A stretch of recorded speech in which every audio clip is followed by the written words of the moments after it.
right. I am here today, and Bob is here today. We're getting ready to go do some Gold Show stuff. And I thought it would be really good to introduce you guys to Bob. He's been on some of our videos. I've talked about Bob, referenced him to some people we're working with, have worked with Bob on a couple jobs, or I should say, I've worked for him. So we've got to know each other, and through this relationship, dealing with Bob's a miner, and Bob's been mining for how many years? A little over 50. A little over 50 years. Okay, active mining. Actually, that's okay. So you're kind of retired now, huh? Tired. Tired. Okay, and Bob has some pretty good experience in the mining industry that really is right up our alley. Not really so much just our alley. He's got experience outside of it. And so tell us about your trip in the mining industry really quick, if you could do that, because he's been doing it for 50 years. So I don't know how quick this is going to be. All right, briefly, I got out of the Marine Corps in 1972 and went to work for the open pit mines. Worked there about 5 years. Where were the open pit mines at? Southern Arizona. Arizona. South of Tucson, where I was raised. And went to underground development work, sinking shafts and stuff after that 5 years. Worked all around the country quite a bit. Decided I wanted to get into mineral processing, so I got into mills.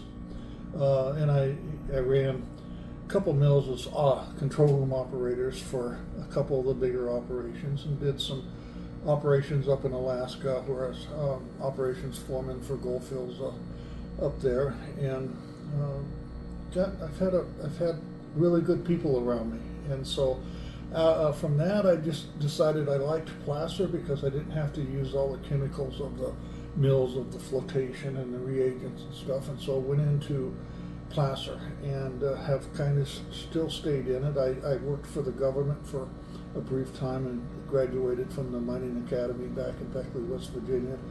Worked as a federal mine inspector for a short time.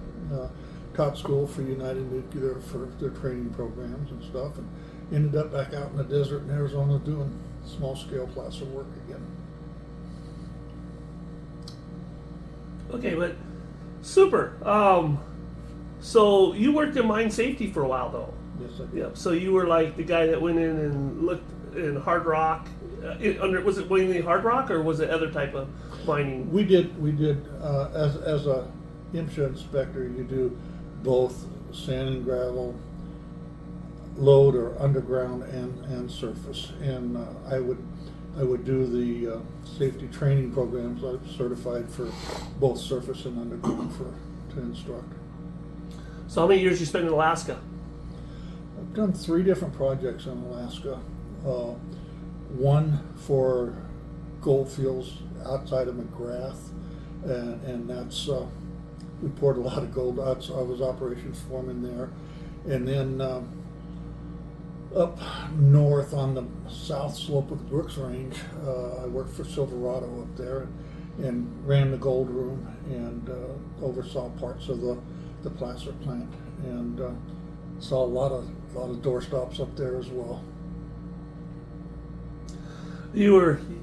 Every time we kind of get together and travel, you like talking about the time you spent in Alaska on the beach in that one bay where the gold kind of swirls in the black sands. Yeah, that was Yakatata. Okay. Yeah, and it's in the Gulf of Alaska. It's similar to Nome, only it's what happens there is the storms blow it up on there and on the beach, and beautiful beach, and then the storms will take it back out. We were up there during the winter time, and one of the biggest identifiers we could find was the red garnet sands that came up from Ketchikan. Mm-hmm. The gold would be in there with it because the Gulf classifies everything for you and then throws it up. Yeah, I saw some awesome things there. It was probably more of an adventure than a job, and I got to see how to get along with the bears. All right. A lot of them. So in these past 50 years, just so people could kind of relate to the kind of work that you're doing, I know that I'm not trying to put this out there in the wrong way, but in the right way, kind of people to see that what you were out there doing. We got quite a few gold shows out there now, and a lot of people doing stuff and some names out there. Uh, uh, I guess you'd call it guilty by association. One of the stories that I enjoyed you telling me when we were driving down the road is how you and certain people's lives have crossed paths. And who out there have you worked with in the gold industry that people would recognize their names? Well, been real fortunate to have some really, really good people around me. Some people may recognize Robin McCullough. He was at the School of Mines. He wrote a couple books about placer. He wrote our plan of operations. What's it called? Well, the best management sustainable mining practices, something like that. For the small scale mining. For state of Montana. And then he wrote a little bit more complicated one. I've worked a lot with a doctor of geology out of Montana, Hart Batis, who's a very well known person. But the majority of the people that I worked with was people that you just enjoy going to work every day, because it's not just your ideas that make something work. It's looking through other people's eyes sometimes and seeing what their thoughts are. And so I've been fortunate that way. But the biggest thing I found mining was learning to read some of the gravels and the mineral processing itself for placer. I was old school, and I thought about, I was always stuck on miner's moss and different mats and hydraulic riffles and stuff, and you've kind of changed my mind on that. One of the stories you would tell me is how you kind of felt you and Dave would follow each other around in your career a little bit. Oh, yeah. Yeah. You would mention that you'd see him, hey, I worked here and now you're working here. I worked here, now you're working there. Who's following who? Yeah. Yeah, that was kind of interesting. Yeah. I first met David, the Hoffmans and Dave Turin down in Nevada.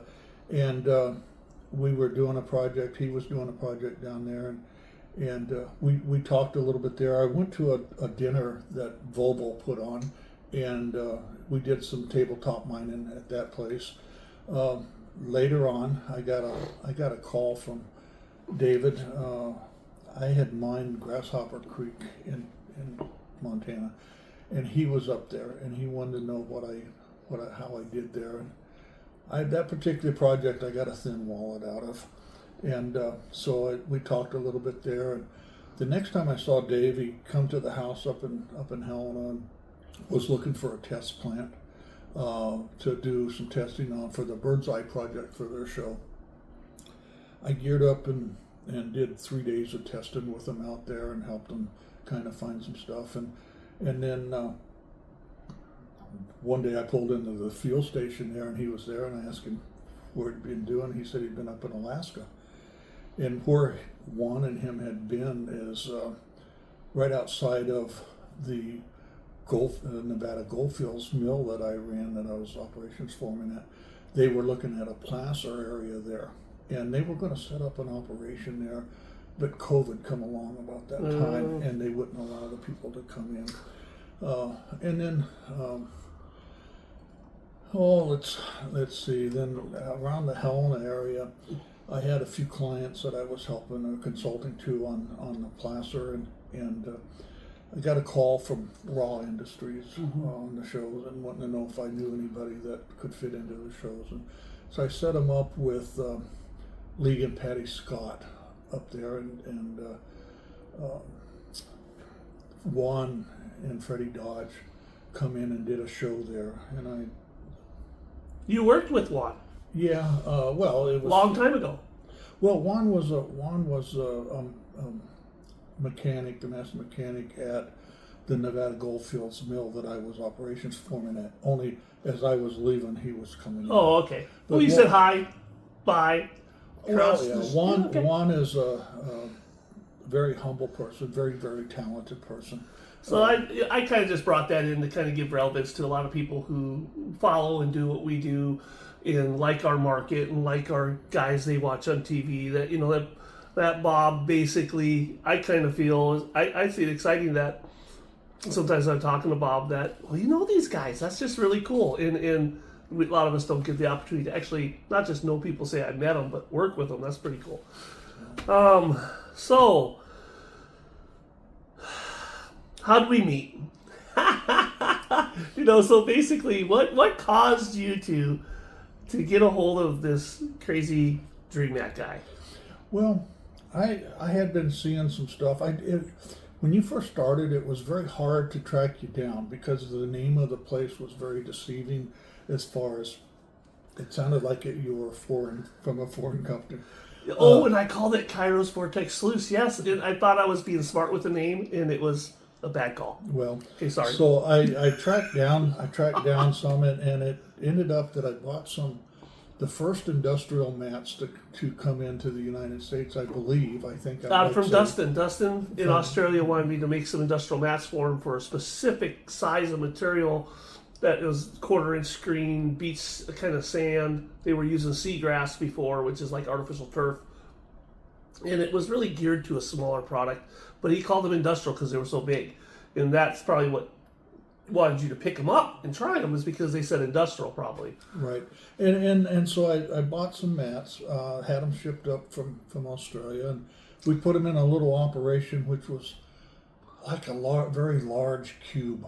But it was very large, cool. And the angles were pretty steep for them for what I thought. But that was the beginning of my knowing Dream Mat a little bit. Later, you and I talked on the phone. You called and we talked about cyclones and stuff that. Yes, Bob has a lot of experience with hydrocyclones, and I have a lot of sucked up study. Reading, understanding, very passionate about that technology because that's what developed the Dream Mat.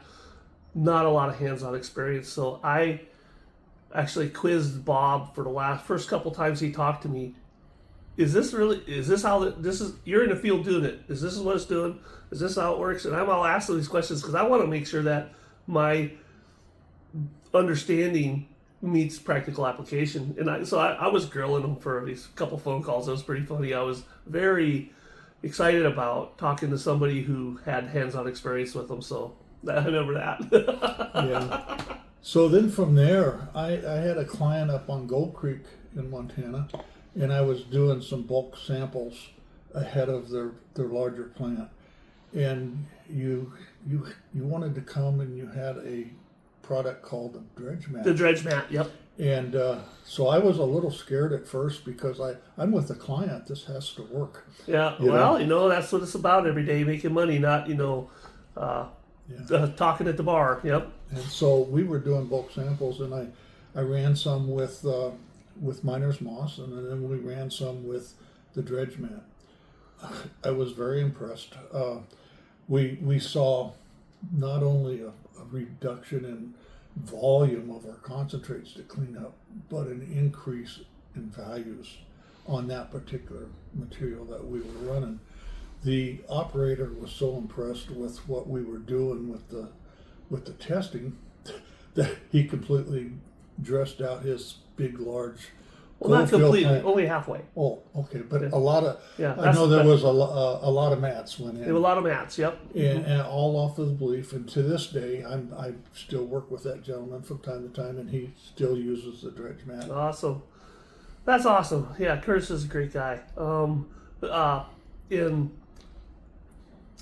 I like Bob always says gold's where you find it. We think we know where it's at, and it isn't. So you're kind of retired now. Yeah. Health-wise has kind of put me into a slower mode, and people.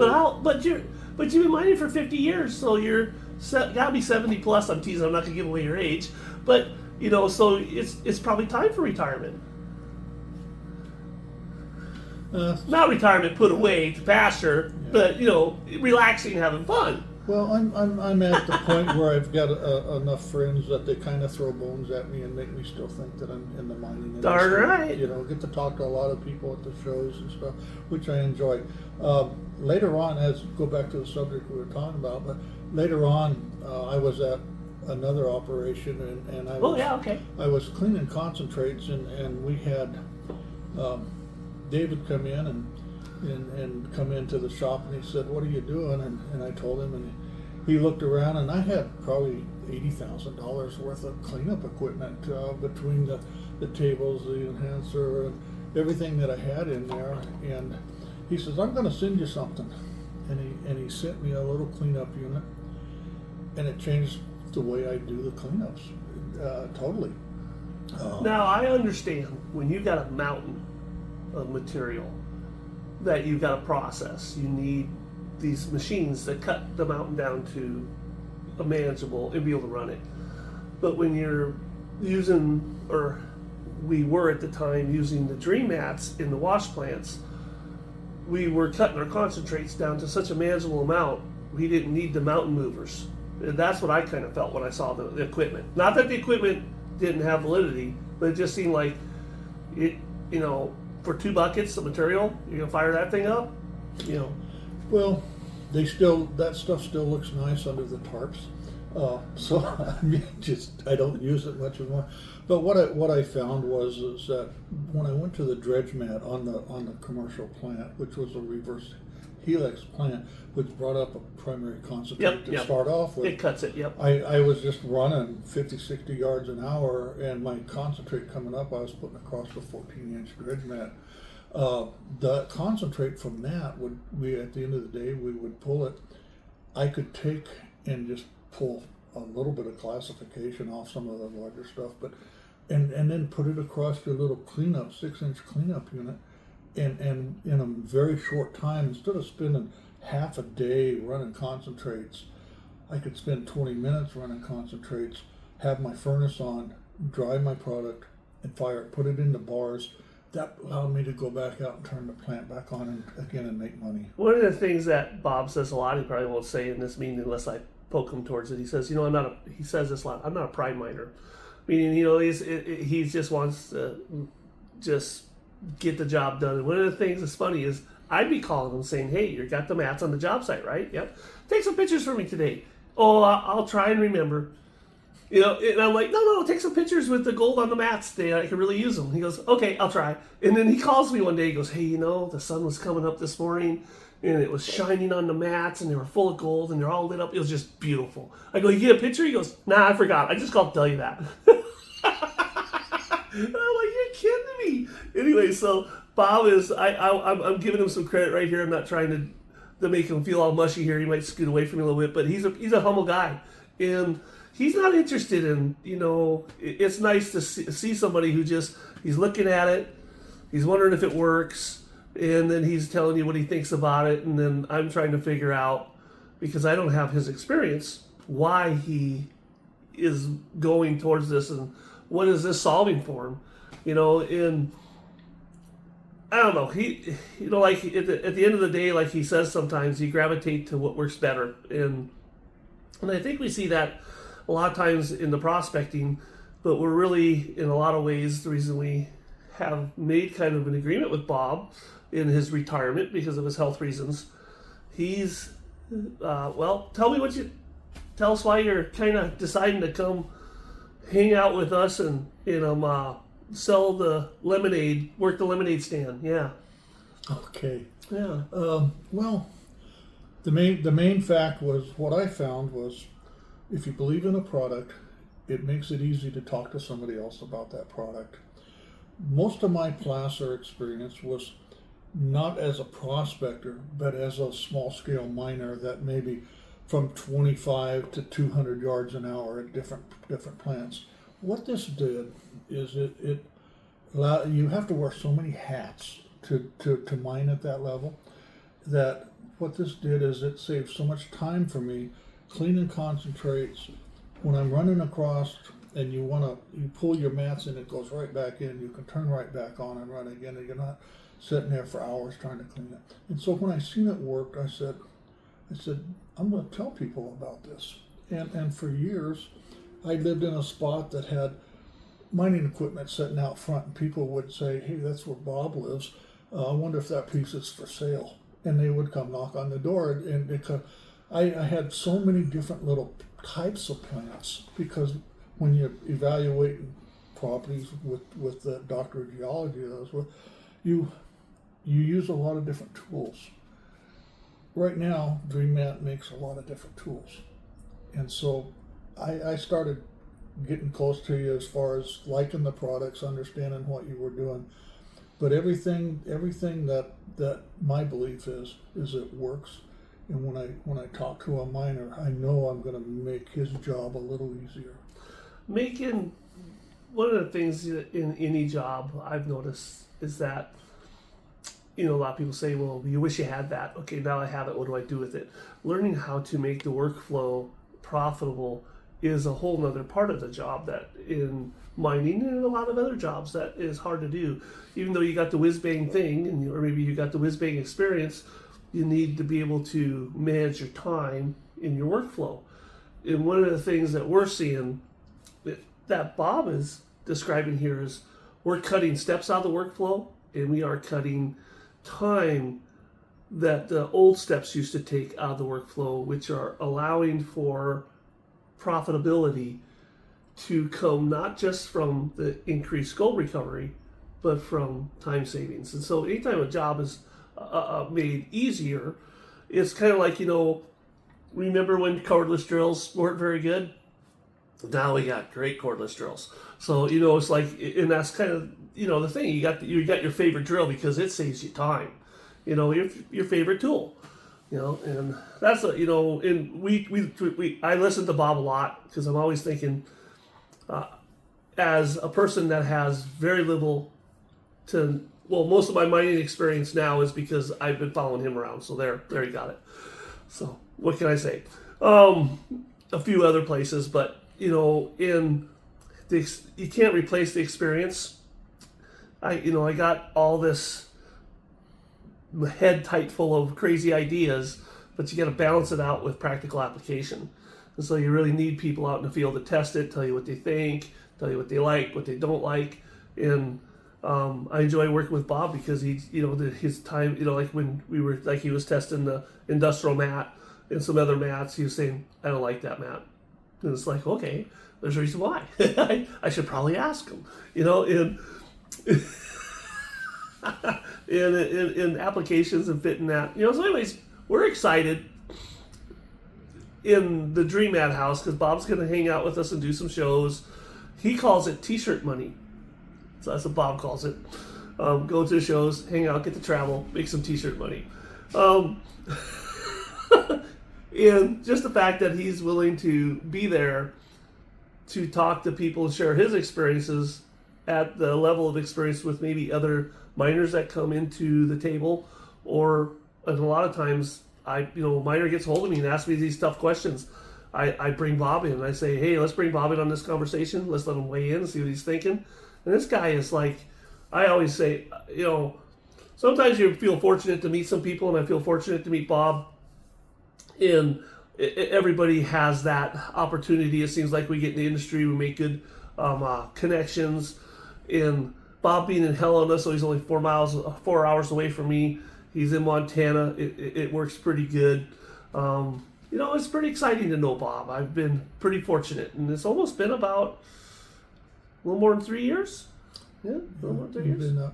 But I gotta say, the gold shows I enjoy more about talking to the people and getting to talk to what they're seeing in the field. He enjoys outselling me and stealing my customers, and he laughs and he thinks it's funny.